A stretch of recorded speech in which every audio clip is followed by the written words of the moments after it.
Hi, I'm Amanda Jane, and welcome to the Communicate with Confidence podcast. My aim is to take the fear out of communicating and make it easy and fun. On this podcast, I'm going to be talking about everything to do with good communication, how we can connect with our audience, get better at speaking and giving presentations, increase visibility, and ultimately get more sales. I'll also be talking to some incredible people about their business, and I'll be getting their insights on how they view communication and how comfortable they are showing up in person and on social media. So let's get started. Hello everyone, and welcome to the Communicate with Confidence podcast. I'm your host, Amanda Jane, and today I have with me Zoe Thompson, coach, trainer and speaker. Hello Zoe. Hi, thank you for having me in. Thank you for joining me. I'm really looking forward to finding all about your business because I'm in your Facebook group and I can see all the fantastic work you're doing. But for the moment, I'm going to be really nosy and ask you my famous 3 questions now. So, do you have a favorite motivational song? I do, and it's Golden by Jill Scott. I love the tune, but the lyrics really resonate with me. Oh, I'm not sure I The know. oldie. It's an oldie, but it's a goodie. I Showing will my look age. that up and put that on the Spotify list. Fantastic. And do you have a favorite motivational quote? Probably not one that can be attributed to anybody, but anyone that knows me and spends any time with me will hear me say 2 things frequently. It is what it is. I say that a lot, like shrug it off. It is what it is, and get comfortable with being uncomfortable. That's probably the 2 things that you would hear me say. Yeah, good pieces of advice. It is what it is. Nothing will change. But that get comfortable being uncomfortable, that's a really interesting one because yeah, it stops you in your tracks, doesn't it?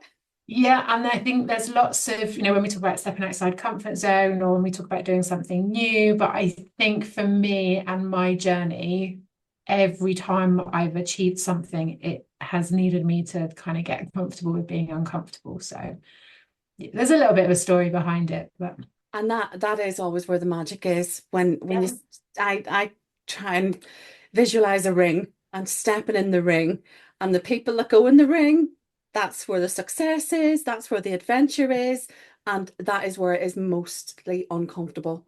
Yeah, Oh, I think discomfort gets a bit of a bad rap as well because we think that it's a negative, but actually, a lot of the times being uncomfortable, especially in a business world, being uncomfortable is a sign that we're doing something that's new and different and it's a good thing. So I think, that, and I think you can get addicted to that feeling as well of, that adrenaline rush of doing something that is outside of your comfort zone. So I think if you reframe it to excitement rather than fear, I mhm. think it can make a really big difference. But I really like that saying. It was said to me when I was competing in strongwoman years ago, Mhm. and somebody who I think was running out of patience with my whining of things being heavy and things hurting. And he just said, if you want to be any good at this sport, you need to get comfortable with being uncomfortable.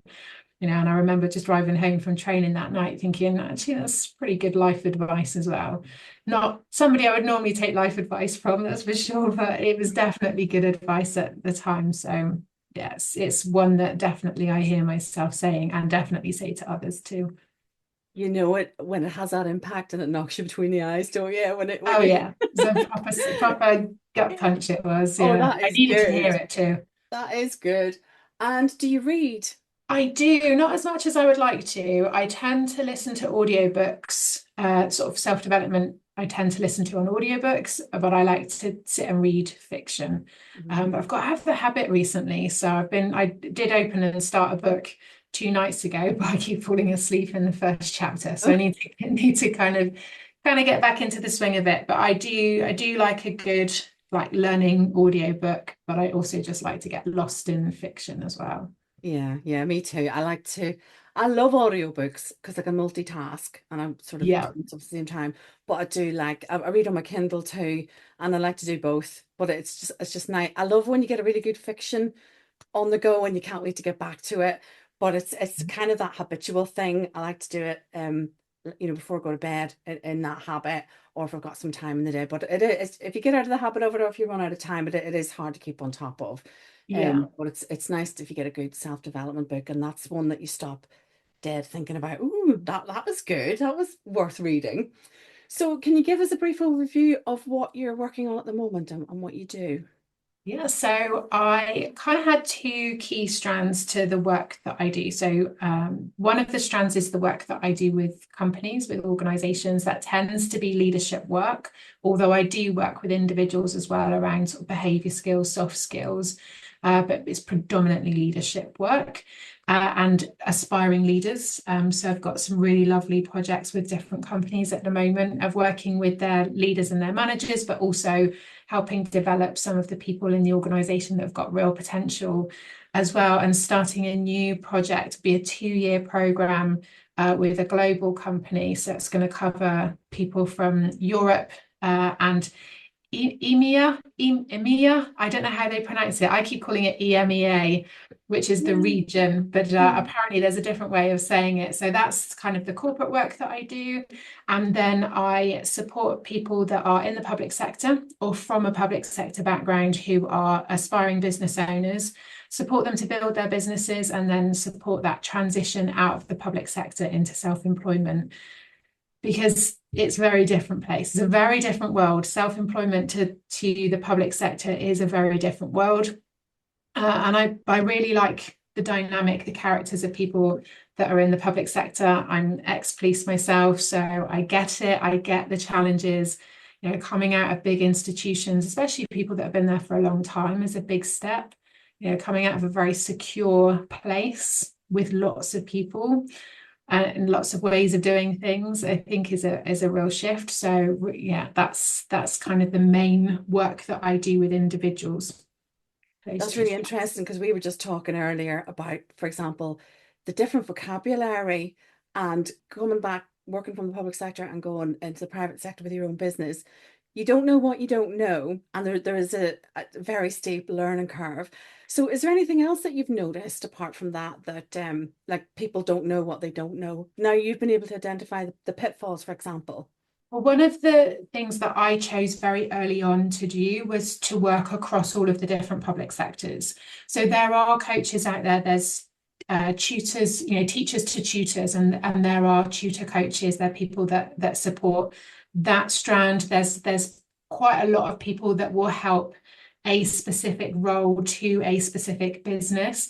But I decided early on that I wanted to help people across all of the public sectors. And the main reason for that is that we're very good at what we do within our own individual public sectors, but we're very good at doing what we've always done and thinking a certain way. And I think whilst that's an incredible strength, in business, you need to learn to think differently. You need to be able to shift your thinking. You need to be able to see things from different perspectives. And I think there's a real strength in bringing different people from different organizations together, because they're all bringing excellent skill sets, excellent ways of thinking, but all slightly different. And so when you put those people in a room together, you're bringing lots of strengths to the table, but lots of different perspectives as well. So I could have niche to work just with people coming out of the police into their different businesses.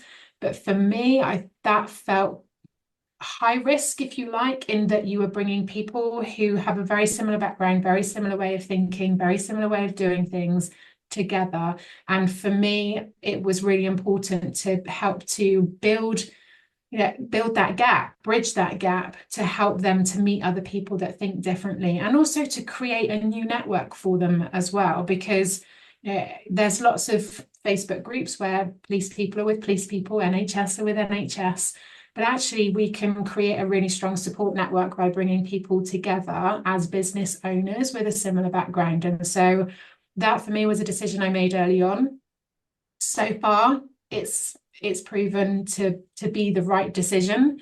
And I think for me, the variety in those conversations is what provides the value and that richness, if you like, in the way that people talk about things and the way that people approach things. And like you said, that communication of recognizing, oh, well, what does that mean? Like, I've never heard of that. Whereas we just talk our own language, don't we? It's about secrecy. When you're in an organization of, oh, we'll use lots of abbreviations and only we know what that means. Yeah.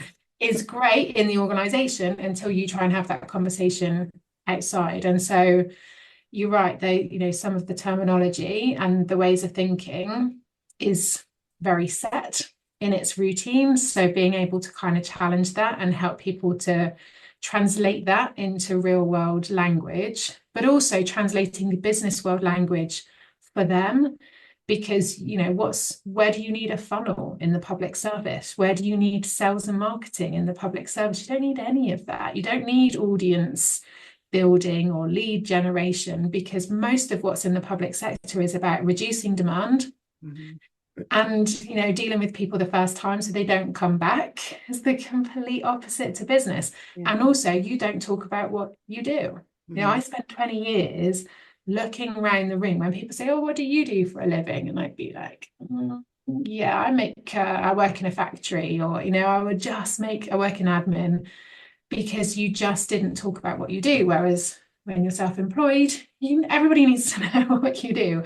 And it's really uncomfortable. We have hidden social media profiles. I've got people in the group who are, have a false name and a false photograph, because that's their social media profile. I still don't know who they are. I am learning a little bit more about their businesses, but they're still, it takes a while to build up that trust and build up that rapport. And I'm okay with that, because I totally get it. But it means that people being visible on social media is a big challenge for a lot of people. They're not used to being out there talking about what they do. That is so interesting, because big part of my business is visibility and helping people to get visible. And for a number of reasons, that's not possible. And one of my podcasts, we talked about the threat of violence from an ex-partner. So that created that visibility problem. And now you raise a really interesting point from people who, for whatever they've done in their job, they've had to not be visible completely. And then they're thrust, for whatever reason, into this world, and you're asking them to do the very thing that they've not been allowed to do or not been able to do for 20, 25 years. And as you say, what's a lead magnet? What's a funnel? And you've got to, so in order to build this business, visibility is the primary gift that you have. You've got to come on these podcasts. You've got to talk about what it is that you do. And I think people like me will struggle to articulate concisely what it is that they do, because we're not used to saying, hi, I'm Amanda and I do this and I'm really good at this because I've got and it's so interesting that you say that. And I absolutely get it. I hadn't considered it in that way, because we don't blow our own trumpet, and that world is just the opposite to what they find themselves in now. And it is it's relearning everything that you thought you knew. And I remember not knowing for the life of me what's a funnel, what is it, how do you get one of those? I thought it was this mechanism that I had to buy, and someone would help put stuff in it. I just couldn't work out what it was. And then but the funny thing was, when I realized what it was, I was just like, is that it? Well, I know what that is, but the lead magnet and the drawing people into your world, because you're right, the public sector is very different, and the funding is very different, and how we process people is very different. But it's really fascinating. But I still come back to, you don't know what you don't know. And for me, I didn't know what the questions were that I needed to ask. Yeah. To find out what it was that I needed to know. So I've spent some time learning, and I've worked with coaches, because I like the quick fix. I will pay the experts to teach me. Yeah. And that's been like a step-by-step thing. But that's the way I learn. Not everyone's like that. But it's just so interesting. But I love how you've concisely packaged that. That's really, really interesting. So what about your leadership journey then? So tell me about some key milestones that have shaped your career. Well, it's really strange. I was rewriting the bio on the website for a talk that I'm doing next week. And I was looking at it and I was thinking, it says like how many years in leadership and then how many years in coaching. And I did 20 years in the police, but 15 of that was in leadership. And that I hadn't really looked at it as like a percentage before, when you just suddenly see it. And I've written that bio hundreds of times over the last 7 years. But it's the first time that I've really looked at it and thought, actually, most of my service was in leadership roles. So I was 18 when I started, went in an entry-level role, worked on the reception desk at the local police station. Crikey, that was an eye-opening You job, have to that's write for a book sure. about that on its own. That is it. That's its own Yeah, there's story. definitely some stories I could tell you from that job that, it was just this whole world that was out there that I didn't know existed. So the learning curve was huge for that. But I only did like for a couple of years in that role. And then supervisor role at a different station came up. Didn't have a great supervisor where I was. And I kind of had that mentality. I think it's that young person mentality, isn't it? Of, well, I can't do a worse job than this person's doing. So let me just apply for it and see what happens. And that's really where my leadership journey started. Aren't they the best So I was leadership teachers? Bad leaders, in my opinion, are the best leadership teachers. definitely a good teacher of what not to do. Yeah. So I would have been in my early 20s when I started supervising. And I was supervising a great bunch of people. But you got certain characters in the police because you have to be thick-skinned. You can't do these jobs unless you've got this level of thick skin, which means they're great people. They are great at their jobs. Quite often they're quite challenging to manage, and you have to find ways to be able to communicate with them, to be able to understand what's important to them, what do they need, and also recognizing that how they're communicating with you doesn't necessarily, like, their intention and your perception is not always the same. So I learned really quickly, and then I was in senior management at 30. So I was senior manager as civilian police staff to a department that had senior police officers in terms of service. So they were people that were my parents' age. They had children that were my age. So that went down really well, as you can imagine. A very male-dominated environment, very experienced police officers, very, very good at their jobs. But they were being told what to do by this young female that wasn't even a police officer, and was telling them what to do. So again, communication, so important there, of learning, finding my own way of, okay, how do I make it work with people? Because I had a job to do, they had a job to do, and being able to work that out. So that, I think they were probably the two key ones, going into leadership in my very early 20s, and then being in senior management by 30. Well, the leadership role must have been at 21 because I had my son at 22 and I was already in that job then. So I think I was in leadership at 21, senior management by 30. So it's a very young ages when you're managing people that are older than you. So you do have to learn to work the room. You do have to learn to work with people because that trust and rapport takes a little while to build. And then I went into business change not long after that. That's what I did for the last couple of years. So actually, a lot of the work that I do now with leadership training, leadership coaching, and coaching in general, I had the experience before I learned the frameworks and the models, and you can do this, and you can go around this, and you can communicate this way. And I, learned that through experience before I learned the textbook way of doing things. It's so interesting because you obviously had to think on your feet, and Mm-hmm. you were learning, literally on the job at such a young age. So I'm curious then, did you have any role models, or was there anyone that was inspiring you? Because that's a really young age to be managing, I want to say tricky people, but I don't mean tricky as in that. I mean Yeah. to try and navigate that, the personalities and the experience that they had. And you were obviously the best person for that job. And they would have seen that, but I imagine it had its moments. But was there anyone that inspired you, or did you have any role models? Yeah, I'm not, there's, and actually we're really good friends now. So the first boss that I had when I went into that first leadership role, she was brilliant. She would talk me through things, and it won't be any surprise that she's a leadership trainer and a coach now, because that was exactly how she supported me. She didn't tell me what to do. She would guide and support and coach. And so I think that for me, not just about learning how to be a really good leader, and a really good role model, she also taught me and showed me how to use that sort of coaching technique to get the best out of people.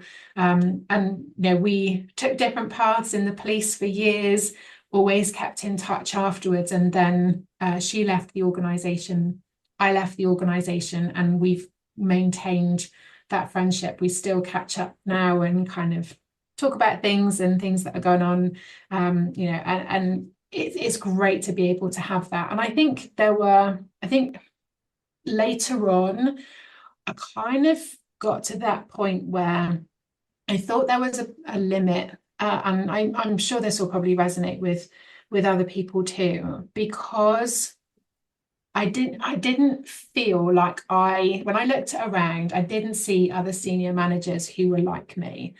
I would see certain people that were really good managers, but I didn't feel that I was like them. And I found it really hard to think, well, can I be my character? Can I be my kind of person and get to that next level? And then I met somebody else and worked with somebody else who was brilliant, and really good with people, really funny, used humor, was really laid back, really chilled out about stuff, but straight down the line. And that was the first time I saw somebody who I thought, actually, I do see a bit of myself in somebody who's at that level and really successful at what they do. So I think he was a bit of a role model. No, he was a role model too.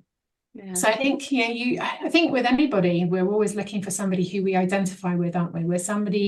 We want to see somebody who does what we do in the way that we want to do it, in a way that has a similar alignment to our values, or does things in a certain way, or has a similar character.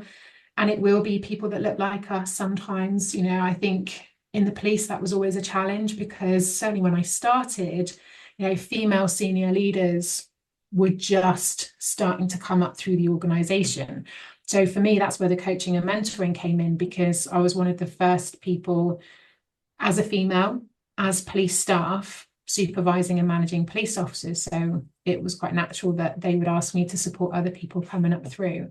So I think you do look for people who look like you, or people who behave like you, or people who lead like you, or communicate like you. Sometimes that'd be somebody who looks like you as well, but sometimes it's just, actually, you're my kind of person and I see you being successful, and that gives me some confidence that actually I can do things my own way. And I know, you'll talk about this with people that you work with in terms of communicate how you communicate. Mm-hmm. If you're not somebody, I am never going to be somebody who's a shoes, handbags and nails person.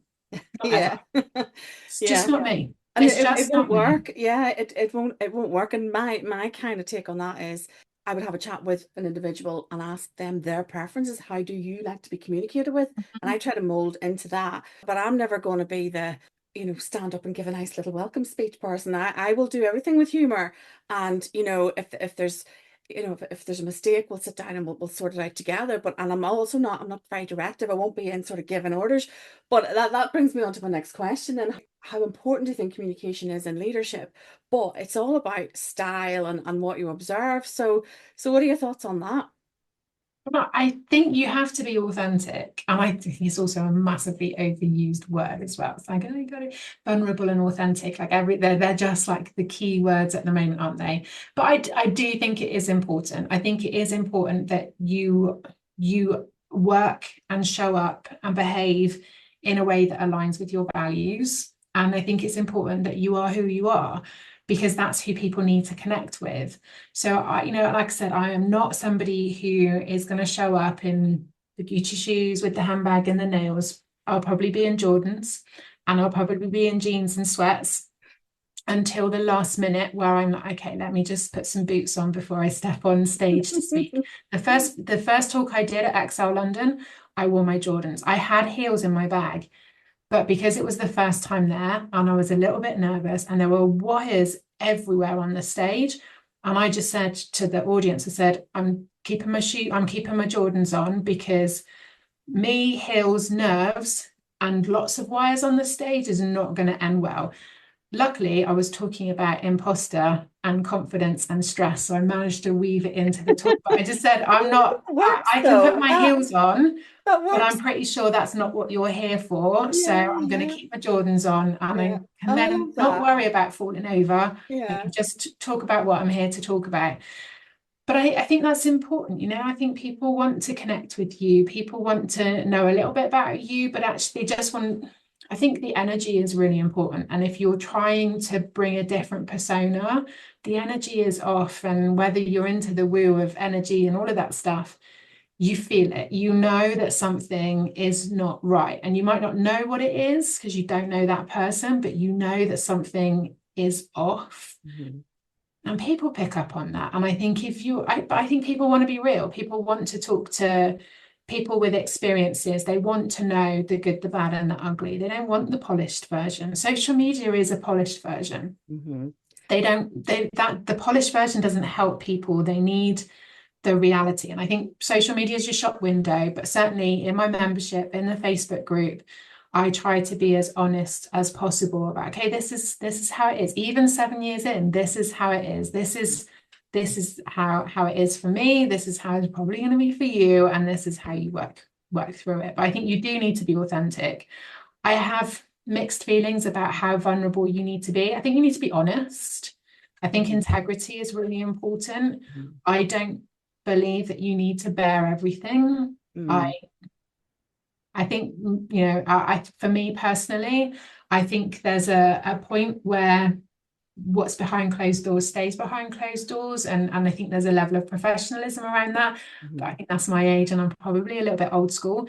But, when I started working, you didn't bring your home life into work. You just didn't do that. So I guess for me, there's probably a shift. I know younger people in coming into the working world are coming into a very different world. So No, it's interesting, and I think that what you mentioned about being unpolished, my kind of personal crusade is to stay away from this perfectionism, and social media for me, my mission is we have to let younger people see that it's okay to show up with no makeup on and your hair is not perfect because as the mother of two daughters, I've always tried to show them that that's not how the world is.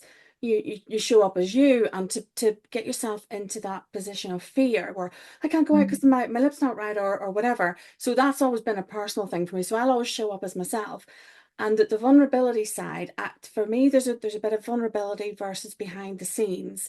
So as a business owner, I'm happy to share behind the scenes. Oh, this is me planning next week's stuff. But the vulnerability level, sometimes I see stuff and I'm not going to give any specific examples, but sometimes it makes me uncomfortable when you've got yeah. someone there and and I'm a trained mental health first aider, for example, so I'm honing in on stuff, and I'm thinking that's not good, but I'm not, I can't reach out to that person because it's not appropriate. Is it real? Is it not? Do you really want to be sharing this? And it worries me. And then sometimes you see some of the trends, and that scares me Mhm. too. And again, underlined, I'm the mother of two daughters. What are they seeing that I'm not seeing? But again, and for me, it's the vulnerability and the behind the scenes. You'll see a little bit of my life, but you won't see everything. See, I think for me, that's the authenticity because I'm not somebody who shares a huge amount. Like even, people who are in my friendship circle, they'll say, "Oh, you'll talk a little bit, but you don't ever go into too much detail." So that's not authentic for me. So if you ever see me doing that, that's a performance because that's not what I would do when the cameras aren't rolling. Do you know what I mean? When I'm not hitting record, you won't ever see or hear me do that. I will share things if I feel there's a purpose for me to share it. So I'll talk about certain things on different podcasts if I think that's going to help the audience. But I'm not going to share that with anybody and everybody because there's no real purpose or intention there. Mhm. You won't ever see me cry on camera in the same way that you won't ever see me dance on camera. Yes, exactly. It's just not me. It's not who I am, and that wouldn't be a real version of me. So that's not it would be a performance. So Yeah, that is also the same reason why you won't see me dancing on camera. I'm the mother of two daughters. I don't think they would survive that if their mom danced. But I have said, which brings me on beautifully to my next question, how comfortable are you showing up with your audience? So the only time you'll see me dancing on social media is when I make my first million. Happy to put that out there. So if you do see me dancing, you can come on and celebrate with me. But how comfortable are you showing up for your audience on social media? So you're obviously happy to go on to the lives, do the videos, that kind of thing. So where do you draw the line? What kind of level are you comfortable at doing that? I think it's following the trends, I think, is probably where the line is for me. There'll be certain things that come up and I think, oh, that's pretty cool, but that's not for me. Yeah. And then I just, let people do their thing. Like I don't have a problem with it. And I'm not a massive fan of social media, I'll be totally honest, but I'm not somebody that would ever like comment or it is what it is. Do you know what I mean? It is what it is. It works for some people. If you're really comfortable sharing that part of your life with your audience, you do you, because those people who need to hear that are going to connect with you to hear that, and that's okay. I think for me, over the years, I've found ways of sharing enough about my life that gives people enough to go, okay, well, we like you, or we don't like you, or that resonates with me, or it doesn't. It's enough for people to, they get a couple of layers of this is who I am and this is what I'm about. But that's as far as it needs to go. They're professional relationships at the end of the day. The people that I work with, it's a professional relationship. And whilst I get on really well, I love the clients that I work with, I still need to maintain that level of professionalism as well. So they don't need to know everything, but they know the important stuff. Mm. And then there's other stuff that I choose to keep private, as I'm sure my clients choose to keep things private as well. So I think I'm happy doing the lives, I'm happy speaking on stage, I'm happy doing podcasts. And I always say to people, ask whatever you want to ask, and I will, I'll filter the answer to whatever I feel comfortable with or appropriate with, whatever is appropriate. But yeah, I haven't, I don't think there's anything that's kind of, I think it's more the personal stuff, because I think sometimes there's a respecting that line, but I've never been put in that position where I've felt that I've had to say I'm not going to answer that. I think most people are pretty respectful in this environment of not asking too much. So yeah, I don't think there's anything so far. No, that's good. I think you're right. It's a business, professional Mm, relationship, and whatever it is that you're comfortable with sharing. Some people, and that's fine. They share everything about the personality, and that's their brand is probably the word we're looking for. The brand is that this yeah, is me, and this is me. This is how I show up. Other people are a little bit more guarded. I myself, everything's not out there, but I like to put a bit of humor in some things, which probably reflects my personality, but it doesn't reveal too much yeah, about that, because yeah. we coach people, and we have to have that level of professionalism. And if you've shared some situation about yourself, it doesn't kind of work it in that field. Yeah, I think you need to show your character, because that's what people connect with. You need to show enough for people to build that rapport, build that relationship, and build that trust with. We know it's the like no trust is what people connect with.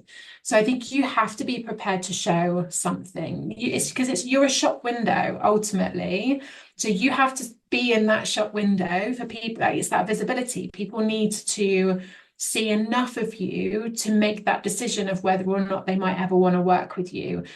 And that will be character as much as that's going to be professional credibility. So I think sometimes you can see, I've certainly connected with people online and they definitely know their stuff, but I can't connect with them. There's something that I just can't connect with, whether it's a difference in values or a difference in, whatever it is, I can't connect with them. And I respect their credibility, their professionalism, and what they do, but they're not somebody who I would ever choose to work with. And that's going to be the same for people when they see me online, and I'm okay with that. There's plenty of coaches out there. There's plenty of people that do what I do. So people should, people do have the right to make the choice, and they should have the right to make the choice. But I think we do need to put ourselves out there a little bit to A be little bit. able to, you can't show the brand without showing some of your character. I use humor a lot. For some people, they really like that. They like the fact that things feel quite light, they feel easygoing, even though it's tough stuff. But I'm sure there's probably quite a lot of people out there going, she ain't as funny as she thinks she is, and they continue Yeah. scrolling, and that's the end of it. And I'm okay with that. And you know what? You probably wouldn't be able to work with those people anyway, but you're right, that word that you've used, connect, that's it. That's the key word. If someone connects with what you're putting out there and what you're saying and your personality, they're the people that you want to work with and Yeah, that want to work with you. That's the holy grail. So what exactly. legacy do you hope to leave as a leader? Oh, I think just in general, that I think it's a great rule of thumb to try and leave people better than when you first met them. I think just in general, try and leave this world a little bit of a better place, in terms of what you can control and what you can influence. I've got a son who's 22 now, so there's always been some, in terms of legacy around, bringing up a young man in this world that is a good man, and treats people well and respectfully. So that's always been really important. And I'm glad that he's a good person. Obviously, I'm slightly biased, but No, that's he's lovely. a good human. Yeah. So there's that, because it's not just what we leave behind, it's also who we leave behind that will also have their circle of control and influence. I think as a leader, I think leadership is really changing. That what you need in terms of skill set and who you need to show up as a leader now is very different to how it was when I was in leadership roles. I think it was changing the last few years that I was in there. I think it was definitely starting to shift. But I think just being able to equip leaders with those tools and help them to see things from different perspectives, that legacy then spreads, because they've got teams of 10 or 20 or big departments or full organizations. So there's some legacy there of just supporting them, but it's not always about giving them the tools. Sometimes the tools are already there. It's just helping them to work it through and giving them that support and that guidance, as the role model did for me when I first started out, as just helping people find that confidence to be the leader that they know they can be, and not having to conform to what they think is a good leader. It's not all shoulder pads and heels, and Yeah. bright red nails, and Yeah. or grey suits, and speaking in a certain way and using certain language. Actually, you can be you Mm. and lead really well. And I think the coaching culture that's emerging, it's probably been around longer than I discovered it, but I have had a manager that was a really good coach, and I didn't realize what it was until I studied it myself. And that's why I wanted to do it, because I saw it in action and I just thought, wow, this is amazing. I could have benefit from it so much when I was younger. And when I saw it in action and when I saw the benefits, that I was transformed. But for me, the excellence in leadership that can be found in it, it's so subtle and I can't even think of the words to describe it. The good leader almost fades into the background because the work is done, because they're doing it in such a nuanced way, and Yeah. obviously opposite of directive. And I love that. I love that it's becoming more widespread and people are embracing that kind of coaching culture. But it wasn't around when I was in my 20s, and it would have made a big difference, because you don't realize you have the power within you and you've just got this magical person that can set you on that path. But I'm just so grateful to have discovered it, and I'm even more grateful that I managed to study it. And I love it. I get in my geek zone when other people have done it as well. So I just really love the conversation. But that legacy question, I love it because most people have a similar answer, and I love it when they say, I want people to walk away feeling better when they've spoken with me, or leave the world a better place, or pass on that legacy to the next generation or their children.